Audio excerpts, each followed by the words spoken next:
Un saludo especial a las personas que en este momento se conectan en las naciones, aquí en Colombia. Y quiero recordarle que Navidad viene del original latín natividad, que traduce nacimiento. La Navidad verdaderamente es cuando un ser humano nace de nuevo. Ahí empieza Navidad para todo ser humano. Entonces Navidad no es una festividad, no es un día. Cronológicamente hablando está comprobado, Jesucristo no nació un 25 de diciembre o un 24. Cronológicamente está comprobado. En esta época en Jerusalén, en Israel, en el oriente, están en invierno.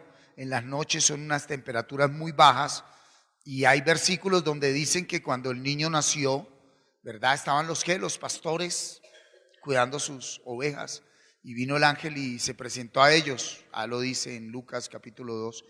Entonces es imposible que en una noche de invierno los pastores estuvieran cuidando las ovejas. Son los tips con los que uno empieza a interpretar la palabra. ¿En qué época es posible que estuviesen los pastores allí en Israel en el desierto cuidando las ovejas? De abril a septiembre. No se conoce la fecha real y verdadera del nacimiento de nuestro Señor Jesucristo. ¿Que por qué se celebra el 24 de diciembre? Por tradición, en los países celtas se adora hoy, pasado hoy, 24 a 25 de diciembre, en los países celtas, se celebra al dios Sol. Entonces, en este momento, atmosféricamente hablando, según la astronomía, se está dando un cambio atmosférico en los países del norte de Europa, y es el solsticio de verano. Para ellos empieza a alumbrar el sol nuevamente. Entonces para ellos es una fiesta grande. Cuando la iglesia papal o la iglesia imperial o la iglesia llamada tradicionalmente católica vieron que estos países del norte, su fiesta al sol, al dios Sol, cogió mucha fuerza, entonces un hombre llamado San Francisco de Asís tuvo la buena idea de que a partir de ese momento celebraran la festividad a la única luz verdadera, al sol verdadero que es Jesucristo, y se estableció oficialmente por la tradición católico-romana que a partir del 25 de diciembre, que es la fiesta del solsticio de verano, se celebrara para toda la iglesia el nacimiento ¿de quién? De la luz, del sol, de Jesucristo. Pero es una tradición pagana, es histórica, teológica, cronológicamente. Nunca esta época es algo establecido por tradición, por revelación del Espíritu. Es una tradición religiosa. Miremos Juan 1:1. Juan 1:1 dice de la siguiente manera, Evangelio de Juan 1:1.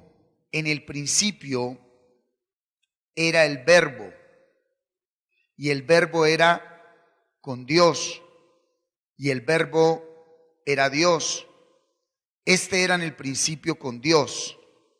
Todas las cosas por Él fueron hechas, y sin Él nada de lo que ha sido hecho fue hecho. En Él, en el Verbo es la palabra, estaba la vida, y la vida era la luz de los hombres. La luz en las tinieblas resplandece, y las tinieblas no prevalecieron contra ella.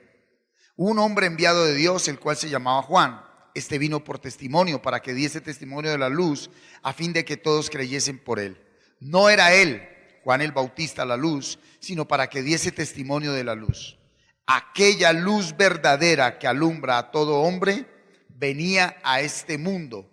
En el mundo estaba, y el mundo por él fue hecho, pero el mundo no le conoció. Habla de Jesucristo. A lo suyo vino, y los suyos no le recibieron. El pueblo de Israel, el pueblo judío, no le recibieron. Mas a todos los que le recibieron, los gentiles, nosotros, los que no somos de nacionalidad judía, a los que creen en su nombre, en su palabra, les dio un poder, ¿cuál? El de ser hechos hijos de Dios, los cuales nosotros, los que creemos y les recibimos, no somos nacidos de sangre. Entonces no depende de una genealogía, de una nacionalidad, de ser judío o de ser extranjero, sino, dice, ni de voluntad de carne ni de voluntad de varón, sino de voluntad de Dios. Es por la voluntad de Dios. Y aquel verbo fue hecho carne, esa palabra, ese Hijo de Dios se ha hecho carne y habitó entre nosotros, y está hablando el apóstol Juan. Vimos su gloria, gloria como del unigénito, ahí está, gloria como del Hijo del Padre, lleno de gracia y de verdad. Él es el Hijo de Dios. ¿En qué se resume el Antiguo Testamento? En anunciar a Jesucristo. En eso se resume, anunciar a Jesucristo. ¿Qué simbolizaba el tabernáculo? Jesucristo. ¿Qué simbolizaba los sacrificios del antiguo pacto? A Jesucristo. ¿Qué simbolizaban los profetas?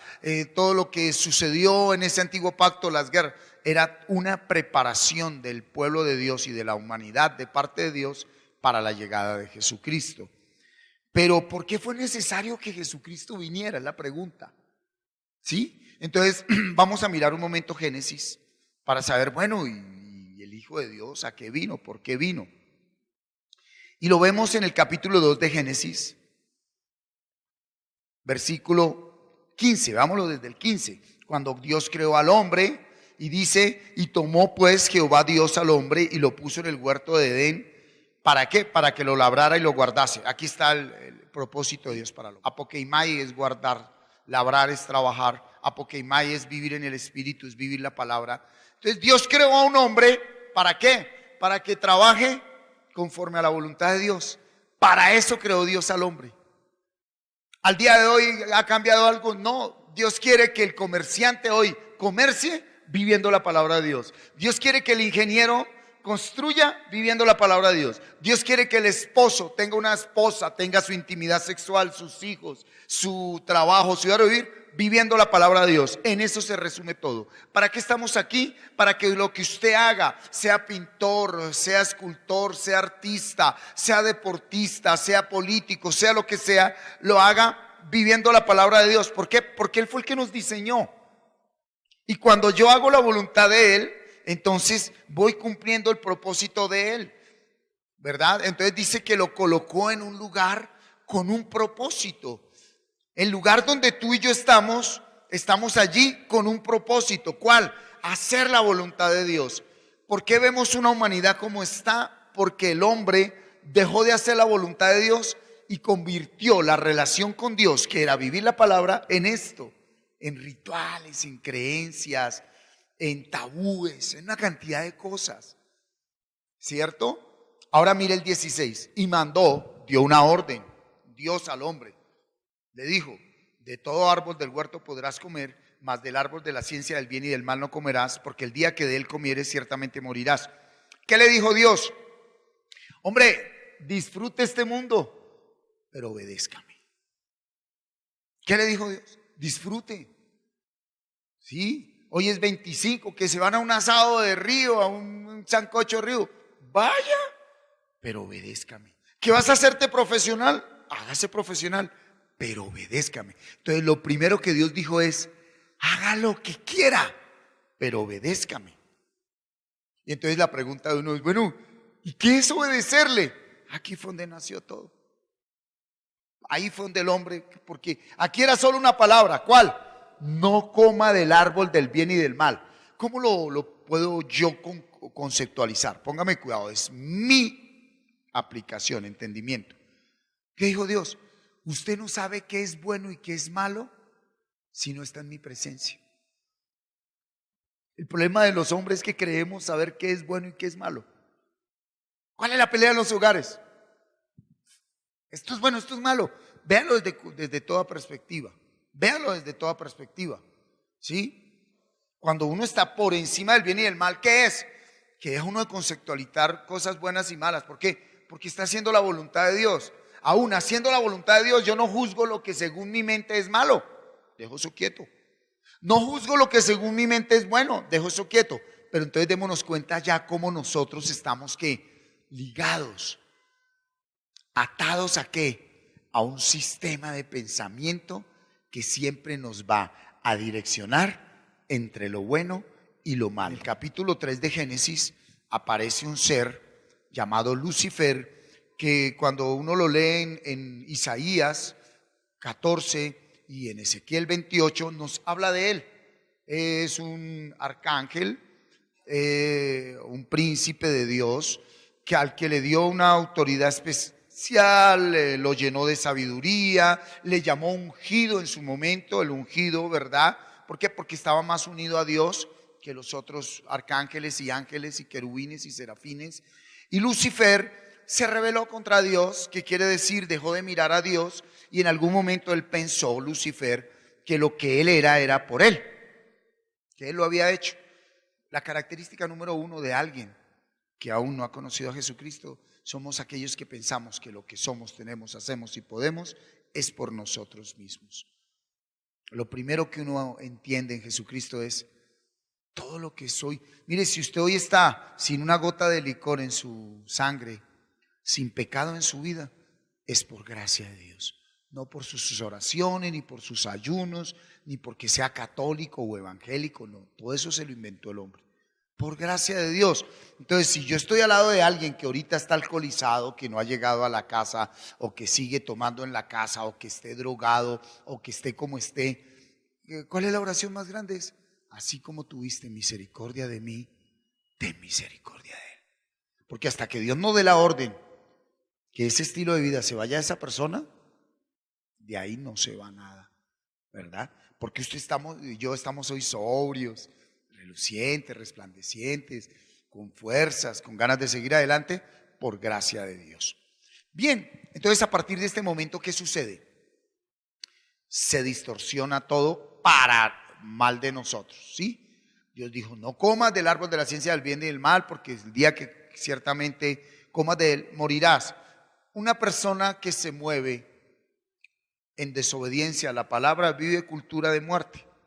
¿Qué resumimos hoy? No comas de eso es: hombre, no defina su vida sin consultar primero conmigo. Al día de hoy, vaya a hacer lo que vaya a hacer, consulte conmigo. El hombre se apartó de Dios.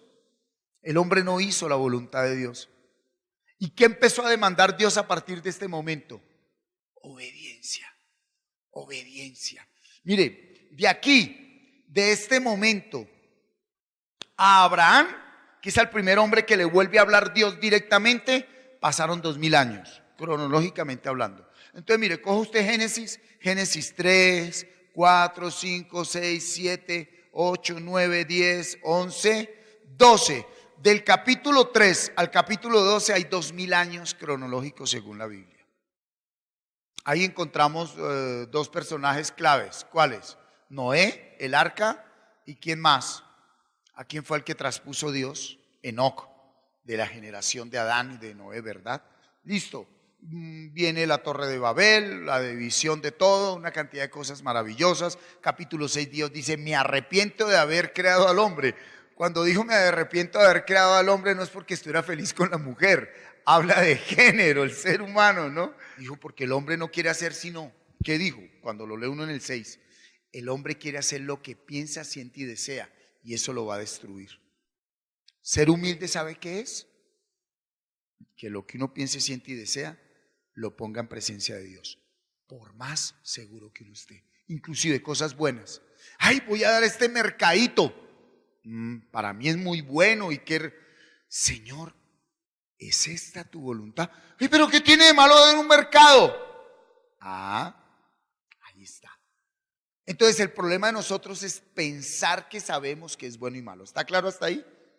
Viene Abraham. Abraham es el padre de los de la fe. Se llama este hombre, empieza a hablarle. Entonces se cumple Romanos 10:17, que la fe viene por el oír y el oír por la palabra de Dios. ¿Por qué él fue el primer hombre que recibió fe? Porque dice ahí en el 12:1 de Génesis: pero Jehová había dicho a Abraham, o sea, Dios hablaba con Abraham. Pero Jehová había dicho a Abraham, ahí está, capítulo 12 de Génesis, versículo 1. O sea, Dios estaba hablando con Abraham y le dio una orden.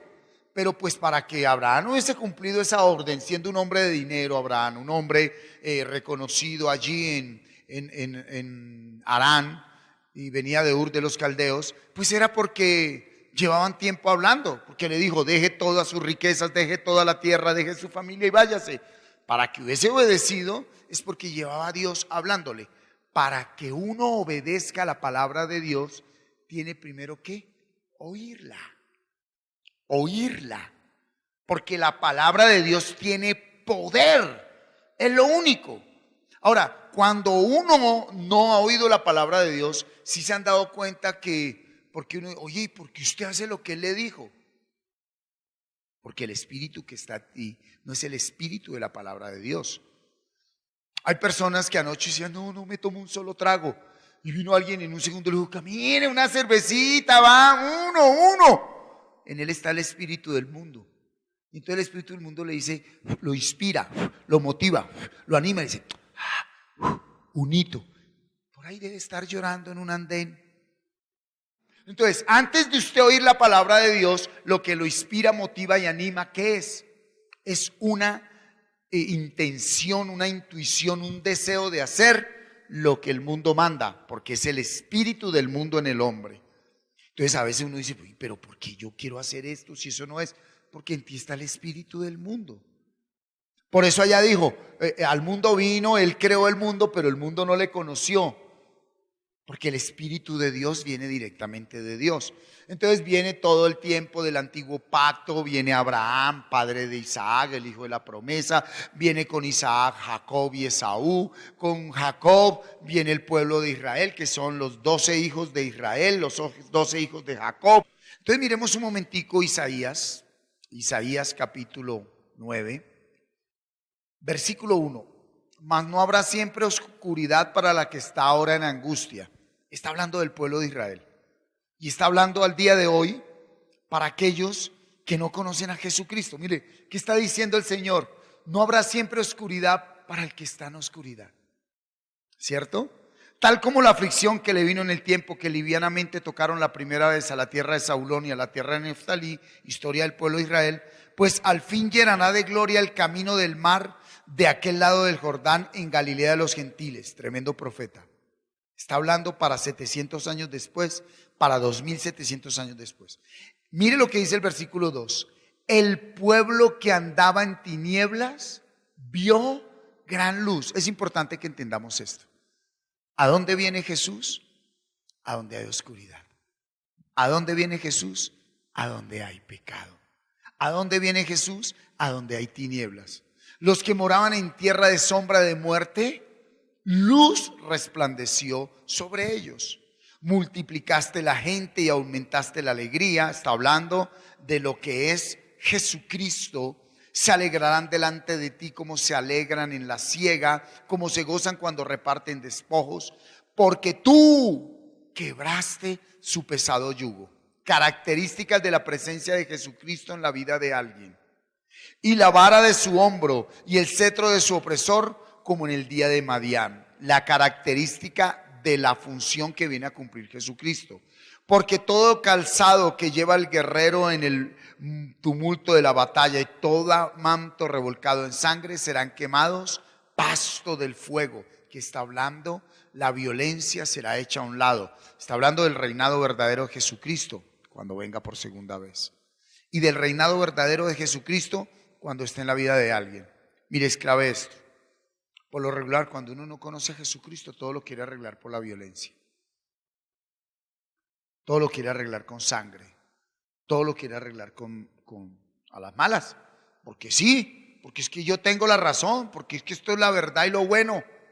¿Sí? Ahí está. Dice, todo calzado que lleva el guerrero en el tumulto de la batalla y todo manto revolcado en sangre serán quemados, pasto del fuego.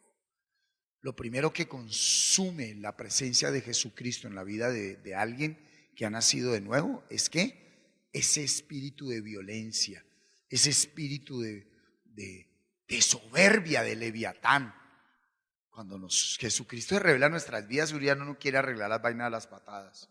Versículo 6. Porque un niño nos es nacido. Ahí está la anunciación de Jesucristo. Hijo nos es dado y el principado sobre su hombro. Y se llamará su nombre, ¿cómo?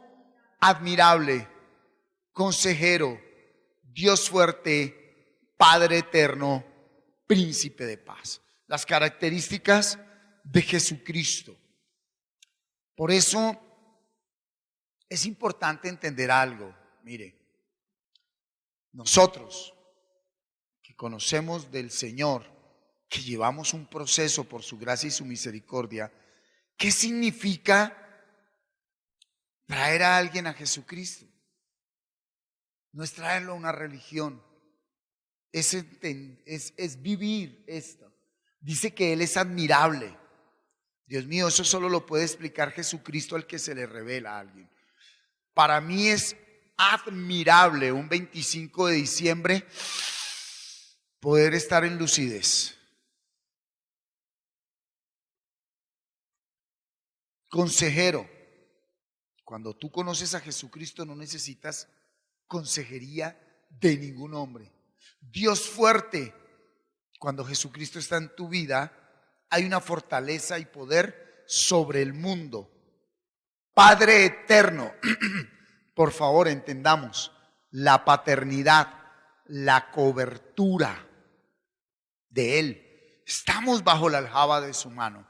Y príncipe de paz, lo primero que experimenta un verdadero hijo de Dios es eso, la paz. Mire el Salmos 112, bienaventurado el hombre que teme a Jehová. Mire cómo empieza, o sea, ¿qué está diciendo?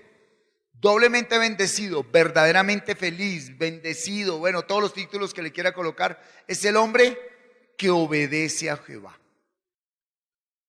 Que obedece a Jehová. ¿Qué es temer a Jehová? Obedecer su palabra. Si la palabra dice, no pelee con nadie, y por más que te hirieron, te maltrataron y te insultaron, usted no pelea, es porque tiene temor de Jehová y obedece a Jehová. Y mire lo que dice la palabra, bienaventurado el hombre que teme a Jehová. Bueno, quietos, un momento. Hasta que Cristo vino, ningún ser humano podía cumplir esto. Nadie.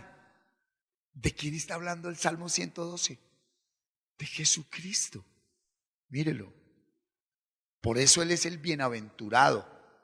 Y todo el que esté en Él o estemos en Él, ¿qué somos? Bienaventurados. Nosotros no somos bienaventurados, bendecidos, benditos, felices por nosotros mismos. Lo somos por estar en Él. Porque lo primero que hizo Jesús cuando vino a la tierra, ¿qué fue? Obedecer la palabra de Dios. A ver, acompáñame un momento antes de mirar el Salmo 112 a Mateo, capítulo 3, versículo 13. Mateo capítulo 3, versículo 13. Entonces Jesús vino de Galilea a Juan al Jordán, Juan el Bautista, para ser bautizado por él. Cuidado acá. Juan Bautista recibió una orden de parte de Dios. ¿Cuál era? Bautice para arrepentimiento. Entonces venga, un momento. ¿Qué significaba que alguien saliera al desierto a donde estaba Juan el Bautista con vestido con pelo de camello y que comía solo cosas especiales, miel, langostas? ¿Qué significaba que yo, Martín, fuese ahorita allá al desierto a decirle bautíceme? Era reconocer ante todos los hombres que yo era pecador. Y el pueblo judío es un pueblo de un linaje, de un cerviz duro, que quiere decir de mucho orgullo. De por sí, lo que más le cuesta a un ser humano es aceptar que su pecado. Entonces, miremoslo aterrizado, sus errores. ¿Cuál es la pelea de un matrimonio? Culpa suya, culpa suya, culpa suya. Pero es que usted me miró, usted también me miró. Ahí está. Siempre y cuando ninguno de los dos se deje bautizar. Bautizar es sumergirse en la humildad. Así yo no haya hecho nada, listo, por mantener la paz que mantiene el Espíritu Santo, yo acepto, fui yo. Ah, ve, claro, usted siempre, toda la vida fue usted. Sí, fui yo. Imposible. Sin el Espíritu de Dios es imposible. Entonces Cristo viene a obedecer a Dios. Y dice que Él viene para ser bautizado por Él. O sea, Cristo, sin haber cometido un solo pecado, se va a presentar ante todos los hombres como pecador. Mira la connotación de esto. 14. Conozcamos a nuestro Señor Jesucristo. Mas Juan se le oponía diciendo: hey, un momento, yo estoy bautizando por orden de Dios, pero yo sé que el pecado está en mí. Soy yo el que necesito ser sumergido en usted, y usted viene a que yo lo meta en agua. O sea, Bautista dijo: no entiendo.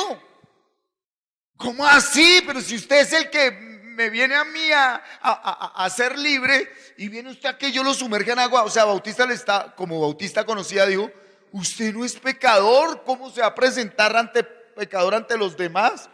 Y mire lo que le contesta el Señor. 15. Mire lo que le contesta. Pero Jesús le respondió: deja ahora, hombre, porque así conviene que cumplamos toda justicia.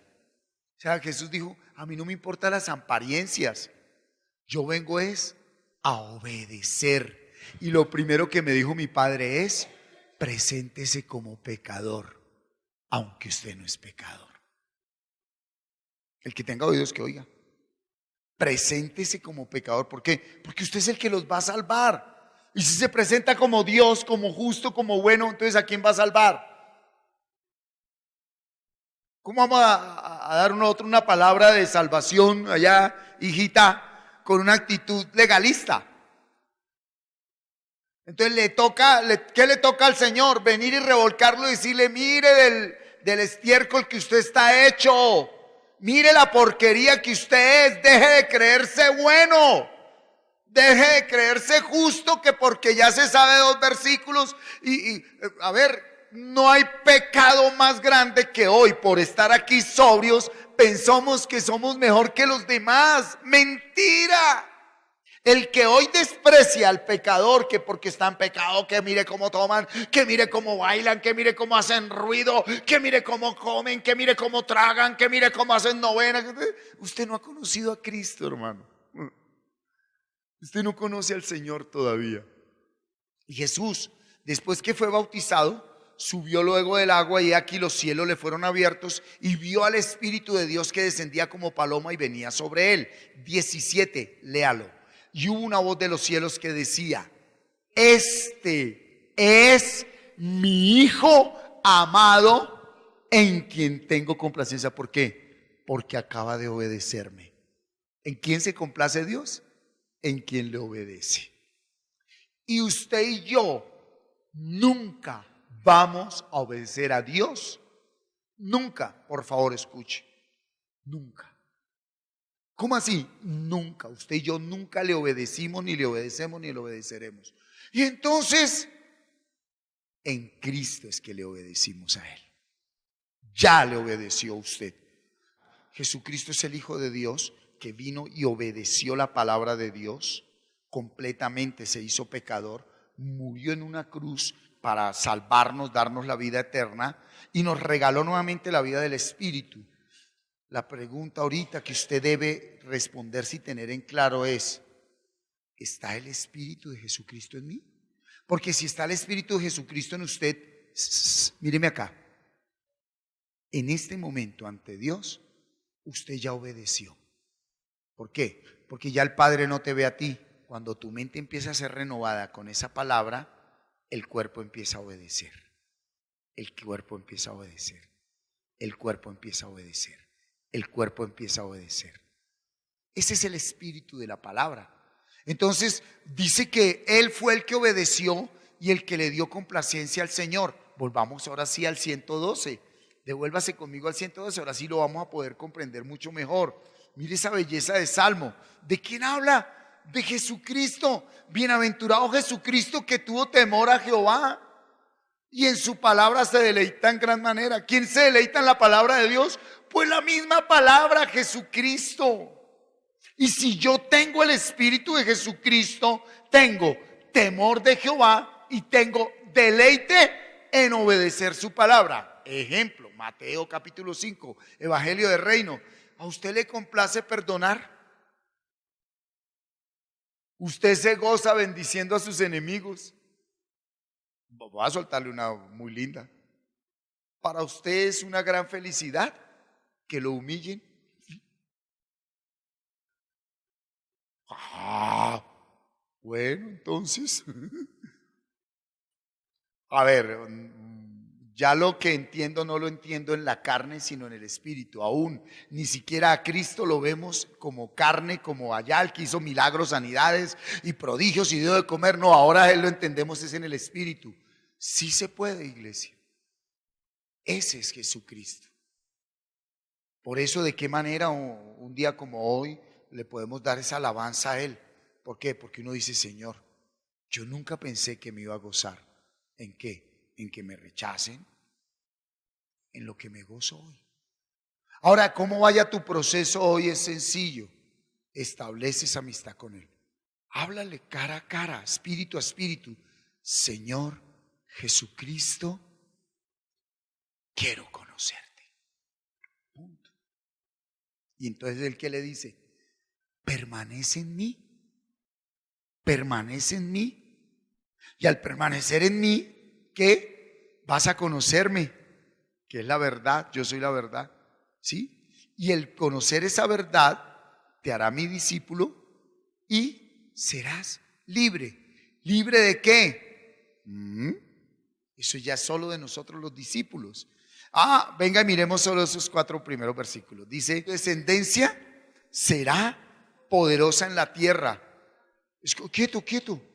Jesús obedeció y todos los que estamos en Jesús, ¿qué tenemos? Poder sobre la tierra. ¿Qué es la tierra? Todo lo material. Mire cómo se cumple la palabra de la obediencia de Jesús. Este salmo no lo podemos aplicar para nosotros. Uy, mi hija va a ser poderosa, va a gobernar a toda América. Por ahí no es. Por ahí no es. Su descendencia será poderosa en la tierra. Está hablando de la descendencia del único que lo obedeció. Está hablando de la descendencia de Jesucristo. Proclama a Jesucristo el Salmo 112. Dice, bienaventurado es Jesús que temió a Jehová y en su palabra se deleitó en gran manera. Ahora todos los que creen y tienen el Espíritu de Jesucristo son poderosos en la tierra. ¿Qué es? Tienen poder sobre una temporada, sobre esta, pero no humillan ni rechazan a nadie porque tienen el Espíritu de Dios. Y dice, la generación de los rectos será ¿qué? O sea, la generación de los que hemos recibido a Jesucristo, ¿cómo somos? Benditos con toda bendición espiritual en los lugares celestiales en Cristo.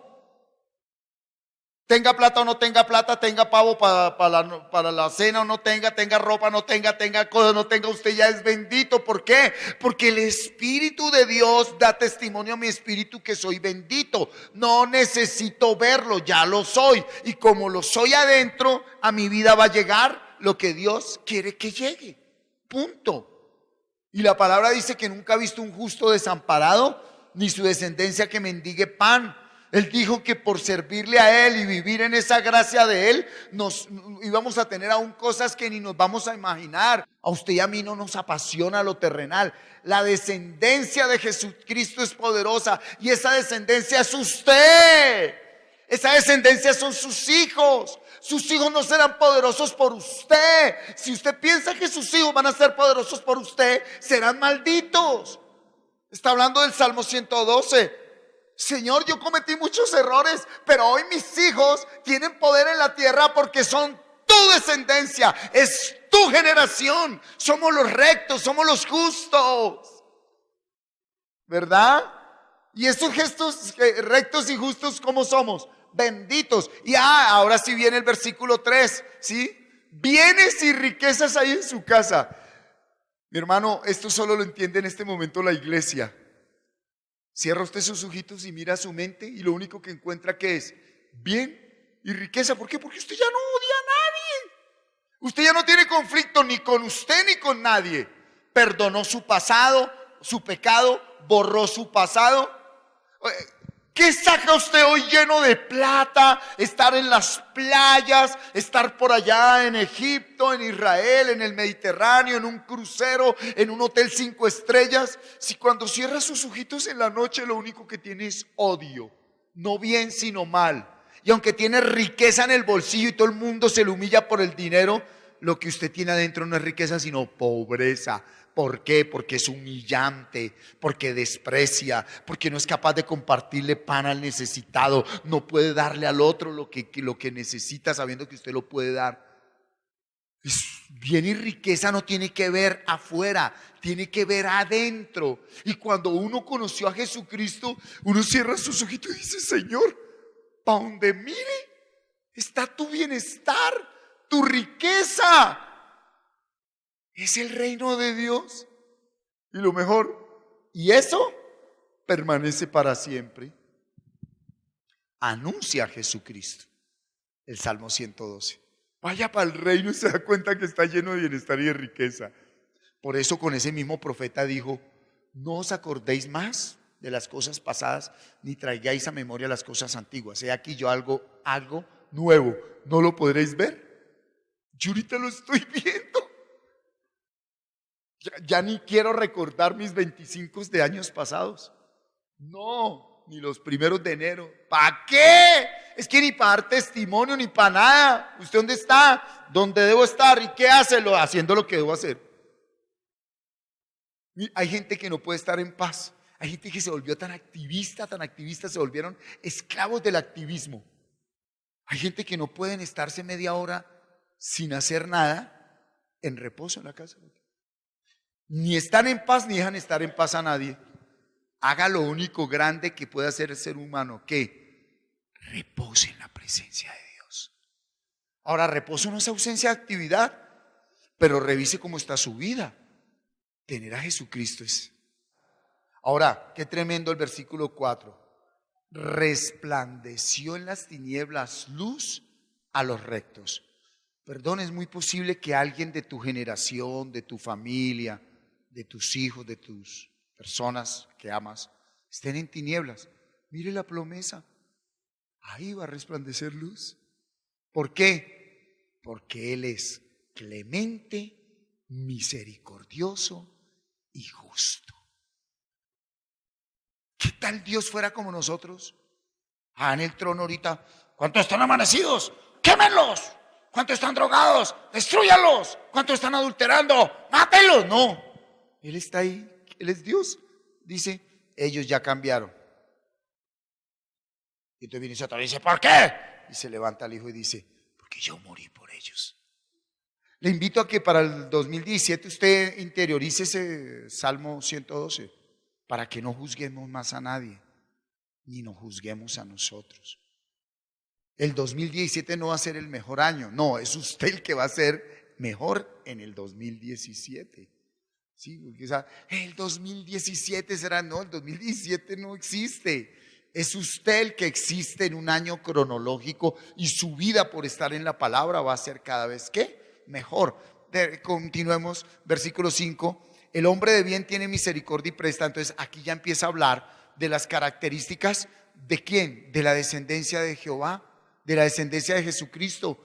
El hombre de bien, el que tiene el Espíritu de Dios, tiene misericordia y presta. ¿Verdad? Con esto sí que hay que tener cuidado. Ahí no dice presta al 5, al 7, al 8, no. Tome. Y si no me lo puede pagar, tranquilo. Por eso, no todos son de bien. El que entendió, entendió. Prestar es saber que doy sin esperar que me lo regresen. El reino. Gobierna sus asuntos ¿con qué? Con juicio. Aquí sí queda duro. Tengan cuidado en esta época. En enero se gastan la ropita del colegio, la de los cuadernos. En enero hay que pagar impuestos. No se le olvide. Hay que gobernar todos nuestros asuntos con juicio. Versículo 6. Por lo cual, ¿qué pasa? Ahí le presento al 2017, mírelo. No resbalará jamás. En memoria eterna será el justo. ¿De quién está hablando? De Jesucristo. Y Jesucristo sigue siendo el mismo. Hace 2000 años, hace 6000 y hoy para el 2017. Pero tiene que gobernar usted ¿qué? Mayordomía. Esta palabra sí que es clave, hermano, mayordomía. 7. No tendrá temor de malas noticias. Perdón, Jesús iba cargando la cruz y él no tuvo temor de malas noticias. ¿A dónde iba? A morir. Y nosotros no alcanza a entrarle una llamada y usted ya se imaginó lo peor. Todo ha estado establecido para bien. Mi corazón está firme en la palabra. Estoy confiado en Jehová. 8. Asegurado está su corazón, otra vez, no temerá. Y ahí está la palabra de Jesucristo. Hasta que vean sus enemigos su deseo. Lo traemos al Evangelio de hoy. Porque está confiado Jesús. Porque aún los que lo odian, si la gracia de Dios lo permite, serán salvos. O sea que usted nunca le va a desear el mal. Eso de que vean sus enemigos su deseo, ¿sí? ¿Sabe cuál es el deseo de un hijo de Dios sobre sus enemigos? Que sean salvos. Por eso estoy confiado, yo no estoy esperando que al otro le vaya mal. 9. Reparte, da a los pobres. Fue lo que hizo Jesucristo. Repartió de su espíritu a todos los que éramos pobres de espíritu. Esa justicia permanece para siempre y su poder será exaltado en gloria. ¿Por qué le alabamos? Porque vemos el poder de Dios que fue repartido en nosotros. Jesucristo repartió su poder. Y mire lo que termina diciendo el 10. Lo verá el impío y se irritará, crujirá los dientes y se consumirá. El deseo de los impíos perecerá. Definitivamente, si lo que te inspira hoy no está conforme a la palabra, eso perecerá. Si lo que te inspira para el 2017 no está conforme a la palabra, eso perecerá. ¿Qué es lo más sano? Permanezca ahí. Ese versículo de la Biblia en la mente y definitivamente lo que Dios estableció para ti se cumplirá. Colóquese sobre sus pies, vamos a orar. Padre, en el nombre de Jesucristo, Hijo único de Dios, tú no viniste a salvar a los que están sanos. Tú viniste a sanar a los que están enfermos. Oro por todos los internos que en este momento están privados de la libertad física, pero oro por la humanidad que en este momento, estando en las playas y en el deleite del mundo, están privados de la libertad espiritual. Señor Jesucristo, hace 2000 años viniste a darnos la libertad. Y ser libre es obedecer la palabra de Dios. Ser libre no es hacer lo que yo quiera. Ser libre es obedecer tu palabra aunque a mí no me guste y a mí me duela. Por eso permites lo que permites en muchas vidas para enseñarnos a obedecer tu palabra. Y levantando nuestras manos te decimos, Señor, aquí estamos para servirte. Que este nuevo año sea un año donde podamos servirte más en espíritu y en verdad. Gracias por levantar al caído, sanar al quebrantado, sanar al enfermo, resucitar al muerto. Gracias por fortalecer en este día a aquella mujer, aquel hombre que necesita de tu fortaleza.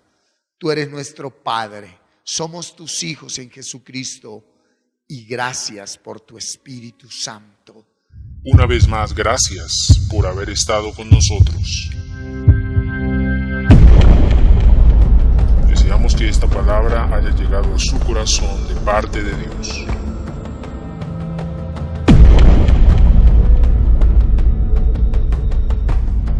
Nos volveremos a ver en una nueva emisión por este mismo canal. Dios les continúe bendiciendo.